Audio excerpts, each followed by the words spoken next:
베드로전서 2장 5절의 말씀입니다. 다 같이 한 목소리로 크게 읽어보겠습니다. 시작. 너희도 한 돌같이 신령한 집으로 세워지고 예수 그리스도로 말미암아 하나님이 기쁘게 받으실 신령한 제사를 드릴 거룩한 제사장이 되실지니라. 아멘. 아멘. 오늘 하나님의 말씀의 제목은 하나님이 기쁘시게 받으실 신령한 제사입니다. 베드로전서의 말씀을 이제 두 번째 살펴보고 있는데요. 베드로전서의 말씀은 사도 베드로가 정말 극심한 환난과 핍박 가운데 있는 성도들에게 어떤 용기와 위로와 믿음을 끝까지 지켜나가기 위해서 이제 격려하는 격려의 서신입니다. 베드로전서 1장 9절의 말씀처럼 믿음의 결국 곧 영혼의 구원을 받습니다. 그래서 베드로는 끝까지 믿음을 지켜나가기 위해서 그들에게 어떠한 격려를 해야 될지, 어떠한 위로를 해야 될지 고민하며 이렇게 성령님의 의지에서 쓴 서신이 바로 베드로전서입니다. 근데 그냥 무턱대고 격려하고 위로만 하는 것이 아니라 정말 어떻게 하면 영혼의 구원을 받을 수 있을지 정말 신앙적 자세와 마땅히 추구해 갈 성도가 어떻게 행해야 될 것임을 이렇게 알려주고 있습니다. 베드로전서 1장 24절과 25절의 말씀을 보시면 그러므로 모든 육체는 풀과 같고 그 모든 영광이 풀의 꽃과 같으니 풀은 마르고 꽃은 떨어지되 오직 주의 말씀은 세세토록 있도다 이렇게 말씀합니다. 그렇게 생생하던 풀도 이렇게 시들어버리고 잠시 핀 꽃도 이렇게 떨어지듯이 이 세상의 모든 영광은 이렇게 시들고 떨어지는 것이며 또한 우리의 모든 고난과 역경도 우리가 나그네 된 삶처럼 이렇게 스쳐 지나가는 것임을 우리에게 알려주고 있습니다. 그러나 우리의 생각과 우리의 모든 것이 그 세상에 매몰되어서 그 세상의 전부인 양 살아가지 말라는 것이죠. 어디에 우리의 생각을 두어야 합니까? 살아계신 말씀에 세세토록 있을 그 말씀에 우리의 모든 것을 두어야 한다는 것입니다. 베드로전서 1장 23절에 보시면 너희가 거듭난 것이 썩어질 씨로 된 것이 아니요 썩지 아니할 씨로 된 것이니 하나님의 살아있고 항상 있는 말씀으로 되었느니라 이렇게 말씀합니다. 그러니까 다시 태어난 것, 우리가 거듭난 것이 하나님의 말씀으로 태어났기 때문에 우리의 삶은 하나님의 말씀에 의지해서 살아야 하며 정말 하나님의 뜻이 무엇인지 날마다 우리가 상고하며 어떻게 살아가야 할 것인지 고민하는 것입니다. 네. 그러면 하나님이 우리에게 향한 뜻이 무엇입니까? 베드로전서 1장 15절과 16절에 보시면 오직 너희를 부르신 거룩한 자처럼 너희도 모든 행실에 거룩한 자가 되라. 기록되었으되 내가 거룩하니 너희도 거룩하라 이렇게 말씀합니다. 데살로니가전서 4장 3절에 보시면 하나님의 뜻은 이것이니 너희의 거룩함이라 이렇게 말씀합니다. 그러니까 하나님 자신처럼 우리의 삶도 거룩한 삶을 살아가려고 베드로는 많은 성도들에게 권면하고 있습니다. 그러면 어떻게 거룩한 삶을 살아갈 수 있을지, 정말 우리가 어떻게 믿음의 경주를 끝내고 영혼의 구원을 받을지, 그것은 우리의 영적 성장을 해야 한다는 것입니다. 우리가 어린아이가 바닷가에서 이렇게 튜브에 이렇게 몸을 맡기고 있으면 이렇게 파도에 휩쓸려가고 파도에 치듯이 그냥 휩쓸려갈 수밖에 없습니다. 그러니까 어린아이가 아무것도 할 수가 없어요. 튜브에 어린아이를 놓고 가만히 있으면 저기 떠내려가든 일로 오던 그 어린아이에게는 어떠한 것도 할 수가 없습니다. 그러나 정말 잘 훈련된 어떤 성인 남성이 튜브에 있으면 큰 파도가 오더라도 자기가 힘써서 애써서 팔을 젓고 발을 저어서 자신의 목적지에 이렇게 갈 수가 있는 것입니다. 오늘 살펴볼 베드로전서 2장 1절부터 10절의 말씀을 통해서 어떻게 거룩한 성도로서 살아갈 수 있을지, 어떻게 하면 영적 성장을 계속 이루어갈지 우리가 말씀을 통해서 오늘 나누어 보도록 하겠습니다. 그러니까 2장에서는 영적 성장을 위해서 우리에게 두 가지를 제시합니다. 첫 번째는 버려야 할 것, 두 번째는 사모해야 할 것에 대해서 우리에게 말씀하고 있습니다. 베드로전서 2장 1절에 보시면 그러므로 모든 악독과 모든 괴hul과 외식과 시기와 모든 비방하는 말을 버리라 이렇게 말씀합니다. 자, 버려야 될 것 5가지가 무엇입니까? 악독, 괴hul, 외식, 시기, 비방하는 말을 버리라 이렇게 말씀합니다. 그 악독이 무엇이냐면 우리가 악을 행하려고 자발적으로 활동하는 의지를 말합니다. 우리는 악을 행하려고 자발적으로 하지 않는 것처럼 생각되지만 우리가 막 저항하죠. 어떤 우리의 양심과 우리도 말씀을 읽었던 사람들이기 때문에 악을 막 저항하다가 어느 순간에 결정을 딱 내버리죠. 하기로 결정을 내버립니다. 그러면 그 다음부터는 어마어마한 빠른 속도로 악을 행하려고 막 의지를 발동하기 시작해요. 그거를 할 수밖에 없듯이 막 우리가 앞으로 나가게 됩니다. 그게 우리의 본성입니다. 그게 바로 악독이라는 것입니다. 자, 괴울은 무엇이냐면 이중적인 것이에요. 자, 남을 속이는 거죠. 그러니까 사단의 특성 중에 가장 큰 특성이 무엇이냐면 괴울입니다. 거짓말하는 거예요. 남을 막 속이는 거죠. 외식은 무엇이냐면 이 원어적인 뜻이 연극 무대에서 연극을 하는 배우를 뜻합니다. 그러니까 자기는 숨겨두고 그 역할에 충실하게 연기하는 배우가 자신의 것은 속이고 그것에 열중하죠. 그러니까 또 외식적인 위선적인 어떤 행동, 위선적인 모습이 바로 그 외식입니다. 그러니까 자기와 다른 어떤 착하게 보이려고 하고 친절하게 보이려고 하는 그런 것이 바로 외식이라는 것입니다. 이제 네 번째, 시기가 있죠. 시기. 남보다 높아지려고 하는 마음이에요. 그러니까 자기를 너무나도 사랑하기 때문에 남보다 내가 높아. 내가 저 사람보다는 낫지. 막 이런 마음이 어느 순간에 막 깔리게 되는 거예요. 그런 마음으로 사람을 대하다 보면 처음에는 외식적으로 막 친절하게 대하다가 어느 순간에 탁 나와버리죠. 그런 마음을 가지고 얘기할 때 그 사람이 느끼게 돼 있어요. 아, 저 사람 조만한데? 이런 걸 딱 느낄 수밖에 없는 거예요. 그리고 비방은 무엇입니까? 나쁜 의도를 가지고 남을 막 헐뜯는 거예요. 이게 바로 우리가 버려야 할, 신앙 성장을 하기 위해서 버려야 할 5가지라는 것입니다. 또 어느 것 하나 우리에게 자유로운 것이 없습니다. 실제로. 그러니까 은혜 받고 이런 것들이 다 없어진 줄 알았는데 어느 순간에 막 삐져나오기 시작하죠. 하나님, 저 이렇게 살기 싫은데 막 어느 순간에 막 삐져나오기 시작해요. 막 남을 헐뜯습니다. 막 비방해요. 내가 높아진 상태로 남들을 막 대합니다. 남을 막 속일 때도 있어요. 막 거짓말할 때도 있어요. 나의 이익을 위해서 막 무언가를 남을 해치고 또 남을 속일 때가 우리에게 있다라는 것입니다. 그러면 이것을 버리기 위해서 우리가 무엇을 해야 되냐면, 그러니까 어떤 영화에서도 그런 영화도 많은데요. 어떤 교육을 잘 받지 못한 정말 어두운 세계에서 살아간 어떤 어린아이들, 그런 아이에게 어른이 와가지고 막 뭐라 그래요. 너 이거 변화해야 돼. 너는 바꿔야 돼. 너는 이렇게 살면 안 돼. 계속 잔소리하면 보통 영화에서 그 아이가 바뀌어요, 안 바뀌어요? 안 바뀌어요. 더 반항심만 막 생기죠. 그런데 어떤 한 사람이 딱 나타나죠.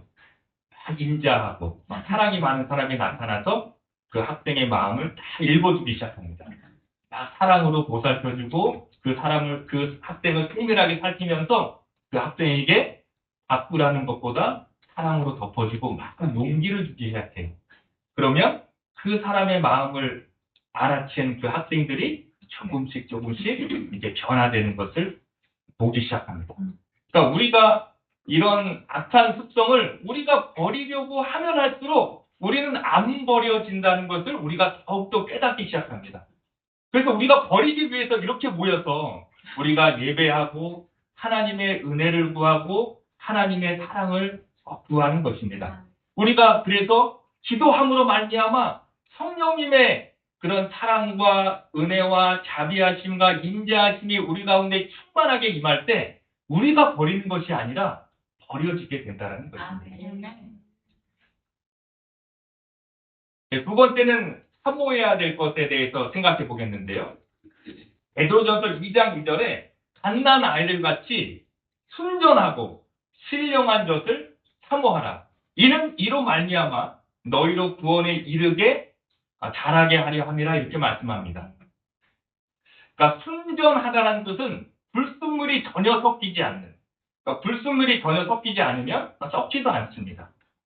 그리고 신령하다는 것은 어떤 영적인 뜻도 있지만 원어적인 뜻이 무엇이냐면 아주 이치에 맞는, 아주 적합한 이런 뜻이 바로 신령한 뜻입니다. 그래서 순전하고 신령한 젖이라는 것은 우리의 영혼을 살찌기 위해 전혀 불순물이 섞이지 않는 가장 적합한 양식이란 뜻이죠. 그게 바로 하나님의 말씀입니다. 그러니까 100% 순전하고 신령한 그 양식을 우리가 먹을 때 우리의 영혼은 막 자랑하기 시작하죠. 우리의 영혼은 막 강해지기 시작합니다. 우리의 영혼은 막 그 구원을 향해서 막 달려가기 시작한다는 것입니다. 그러니까 갓난 아이, 갓 태어난 아이가 딱 태어났을 때, 그러니까 주윤이가 태어났을 때가 딱 실제로 기억이 났어요. 가장 처음에 기억난 것이 주윤이가 딱 태어나니까 이 눈에 흰자가 없더라고요. 저 그때 깜짝 놀랐어요. 아이가 원래 그렇구나라는 걸 몰랐어요. 태어났는데 흰자가 하나도 없고 검은 자만 편하게 있는 거예요. 그래서 간호사가 엄마 가슴 근처에다가 이렇게 주윤이를 이렇게 올려주더라고요. 그런 다음에 주윤이가 한 행동은 막 볼을 비비고 입을 막 왔다 갔다 하면서 엄마의 젖을 막 찾아가요. 그게 본능이 아니에요. 그러니까 갓난 아이가 엄마의 젖을 막 이렇게 찾아가듯이 하나님께서도 정말 거듭난 성도라면 가장 귀한 양식, 가장 순전하고 신령한 그 하나님의 말씀을 날마다 찾아가야 한다는 것입니다. 자, 순전하고 신령한 양식, 어떠한 불순물도 섞이지 않았습니다. 자, 베드로후서 3장 16절에 보시면 모든 성경은 하나님의 감동으로 된 것으로 교훈과 책망과 바르게 함과 의로 교육하기에 유익하니라고 말씀합니다. 그러니까 하나님께서 성령님을 통해서 이렇게 우리에게 먹여주시려고 이렇게 써놓은 것입니다. 어떠한 불순물도 여기에는 인간적인 생각과 어떤 인간적인 철학이 전혀 섞여 있지 않습니다. 그래서 우리가 이것을 읽을 때 우리의 마음이 우리의 영혼이 막 이렇게 활발해지고 영혼의 어떤 깨달음이 있게 되고 영혼이 막 하나님을 향해서 막 달려간다는 것입니다. 그러니까 인간이 써놓은 어떤 책들을 읽으면 마음의 해소가 좀 되는 것 같아요. 근데 어느 순간이 지나면 막 또 답답해지기 시작해요. 이것을 읽을 때 이것에 대한 해답을 또 찾기 시작하죠. 또 이것을 읽으면 또 이것에 대한 해답을 막 찾기 시작합니다. 한 10년 전에 읽었던 책은 지금 아무것도 소용이 없어요. 그러니까 어제 이정환 전도사님하고 막 얘기를 하면서 막 우리가 오면서 얘기하면서 뭐 컴퓨터에 대해서 우리가 막 배우고 막 이랬던 예전 기억이 있더라고요. 근데 지금은 명령어 하나만 치면 AI가 다 문서 작성도 해주고 다 모든 것을 해주는 시대잖아요. 그때 정말 열심히 배웠는데 지금은 아무런 쓸모없는 것이 바로 어떤 인간의 지혜가 될 수 있다는 것입니다. 우리가 하나님의 말씀을 왜 사모해야 하나요? 구원에 이르도록 잘하게 하기 때문입니다. 이것만 잊지 않으시면 됩니다. 정말 하나님의 말씀을 날마다 읽을 때 내 영혼이 구원에 이르도록 날마다 자라나고 있구나. 이런 것을 꼭 생각하시면서 읽어야 한다는 것입니다. 자, 베드로전서 2장 3절에 보시면 너희가 주의 인자하심을 맛보았으면 그리하라 이렇게 말씀합니다. 우리가 예수 그리스도를 영접하고 찬양하며 예배하면서 하나님의 그 인자하심, 하나님의 사랑을 날마다 맛보았지 않았습니까? 그러면 우리의 삶은 어떤 방향으로 가야 하냐면 산돌이신 예수께 날마다 나아가야 한다는 것입니다. 그러니까 베드로전서 2장 4절에 보시면 사람에게는 버림받았으나 하나님께는 택하심을 입은 보배로운 산돌이신 예수에게 나와 이렇게 말씀합니다. 자, 고린도전서 10장 4절 하반절에 보시면 반석은 곧 그리스도라 이렇게 말씀합니다. 여기서 그 산돌이신 예수라 그럽니다. 그러니까 이 돌은 생명력이 없지요. 죽어 있죠. 그냥 물체이죠. 그렇지만 산돌이신 예수라고 표현하는 것은 이게 사람에게는 버림받았어요. 정말 예수 그리스도가 오셔서 유대인들에게 버림받고 십자가에서 죽음바 되셨습니다. 그런데 그 죽으심으로 끝난 것이 아니라 3일 만에 부활하셔서 또한 성령님을 우리에게 보내주셔서 지금도 살아 역사하시기 때문에 산돌이라고 이렇게 표현하는 것입니다. 그러니까 이 산돌이신 예수는 그냥 예수님이 아니라 부활하신 예수님을 말씀하고 있다는 것입니다. 이때 베드로 사도는 정말 고난과 역경 가운데 있는 그런 성도들, 어떻게 보면 예수 믿는 것 때문에 죽을 수밖에 없는 운명. 지금도 아프리카의 어떤 수단이나 이런 데 가서 예배를 드릴 때 어떤 예배자들이 테러를 당하고 죽는 사례가 많이 발생한다고 합니다. 어떤 수단에서는 어제 말씀을 제가 들은 말씀이 있는데요. 예배를 드리다가 어떤 말씀을 전한 목사님이 그 이슬람 세력에게 체포되어서 두 팔과 두 다리가 절단되었다는 얘기도 들었습니다. 근데 그런 어떤 상황들이 이때도 막 벌어지고 있단 말이에요. 근데 베드로 사도는 그 성도들에게 너희가 죽음받고 버림받은 예수님을 바라보는 것이 아니라 부활하셔서 지금도 살아 역사하시고 내 삶을 인도하시는 예수 그리스도를 바라봐라 이런 말씀이죠. 그러니까 너희가 육체적으로 죽을 수는 있으나 너희 영혼은 영원토록 살 것이다라는 용기를 주기 위해서 이 말씀을 우리에게 주신 것입니다. 그러니까 우리의 삶 가운데서도 예상하지 못하는 어려움들, 어떤 재정적인 어려움, 어떤 육체적인 질병들, 정말 낙심되고 절망되고 어찌할 바를 모르고 하늘 온 사방이 다 막혀 있다는 생각을 할 때가 있죠. 그럴 때 우리는 정말 버림받고 죽음바 되신 예수 그리스도를 바라보는 것이 아니라 지금도 살아 역사하시고 내 삶을 인도하시는 주님을 바라봐야 할 줄 이 시간 소망하겠습니다. 아멘. 자, 베드로전서 2장 5절에 보시면 너희도 산 돌같이 신령한 집으로 세워지고 이렇게 말씀합니다. 그러니까 산 돌같이 신령한 집으로 세워지기 위해서는 말씀을 행해야 한다고 우리에게 말씀합니다.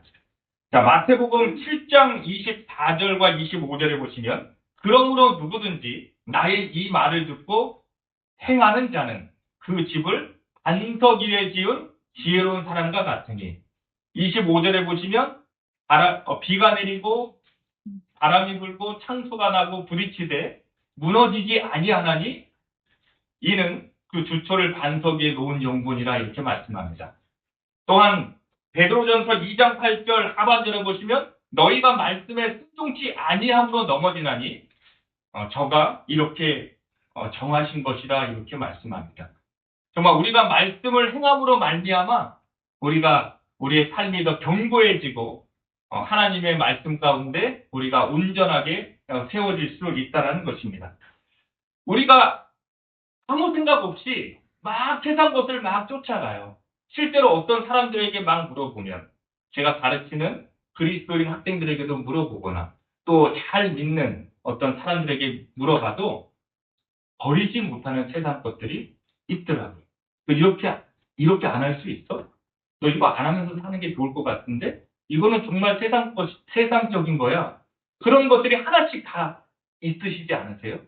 이거를 하면 할수록 예수 그리스도와는 막 멀어질 것 같은데 나도 모르게 습관적으로 매일매일 행하는 어떤 세상적인 것들.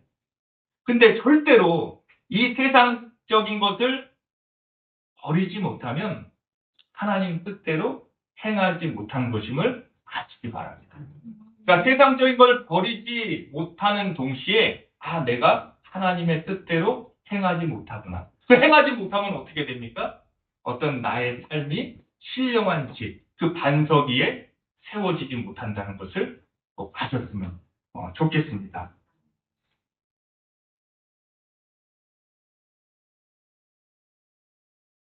하나님은 이렇게 구원받은 성도에 대해서 완전한 어떤 신분의 변화를 알려주시며 하나님의 일에 동참하시기를 원하십니다. 베드로전서 2장 10절에 보시면 너희가 전에는 백성이 아니더니 이제는 하나님의 백성이요 전에는 긍휼을 얻지 못한 자리더니 이제는 긍휼을 얻은 자니라 이렇게 말씀합니다.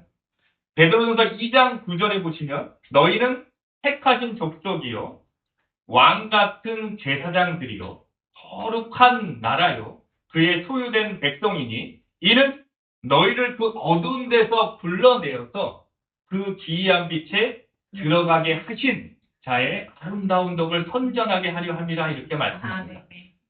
우리가 전에는 어두운 가운데 있었죠. 그 어두운 가운데 있던 우리를 이렇게 끄집어내셨습니다. 자, 우리가 예수 그리스도께서 또 하나님께서 우리의 신분의 변화 중에 가장 큰 것이 무엇이냐면 이게 왕 같은 제사장들이라 이렇게 말씀합니다. 이렇게 왕 같은 제사장의 그 라틴어의 그 원어적인 뜻이 무엇이냐면 다리를 만드는 사람이에요. 다리를 만드는 자. 그러니까 하나님과 사람과의 이렇게 연결고리를 하는 이런 다리를 만드는 자가 바로 제사장입니다. 그런 왕 같은 제사장, 왕인 제사장이 예수 그리스도잖아요. 예수 그리스도께서 하나님과 나를 연결시켜 주셔서 우리가 천국으로 갈 수 있는 것처럼 우리가 살아가면서 정말 하나님이 사람과 연결시켜주고 사람을 하나님과 연결시켜주는 왕 같은 제사장이 되기를 하나님께서는 원하신다는 것입니다. 어떤 순간에도 어떤 기회가 왔을 때 하나님의 말씀을 강력하게 선포하고 이 세상에 굴하지 아니하며 하나님의 말씀을 온전히 선포할 때 하나님께서는 그 말씀을 통해서 사람에게 막 다가가게 되는 것이죠. 또한 우리가 거룩한 구별된 자가 되어서 우리를 봤을 때, 나를 봤을 때 하나님을 본 것처럼 예수님을 본 것처럼 그 사람들이 생각된다면 우리는 그 사람을 하나님께로 인도하는 그 거룩한 제사장이 된다는 것입니다. 오늘 이 베드로전서 2장 1절로 10절까지의 말씀을 살펴보았습니다.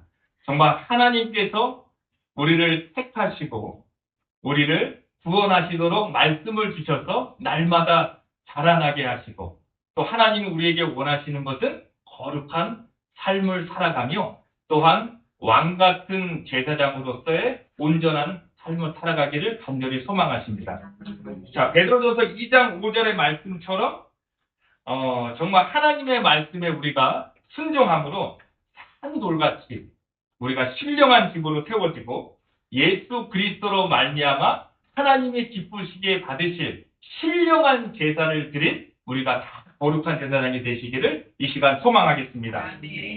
정말 하나님의 그 아름다운 법, 그 우리를 어두운 데서 이끌어내신 그 하나님의 사랑, 하나님의 긍휼하심, 하나님의 성품, 하나님의 모든 것을 우리의 모든 전 삶을 통해서 우리가 그렇게 나아갈 때 우리는 정말 왕 같은 제사장으로서의 하나님을 기쁘게 하는 그런 사람이 될 줄 믿습니다. 네, 이 시간 기도하시겠습니다.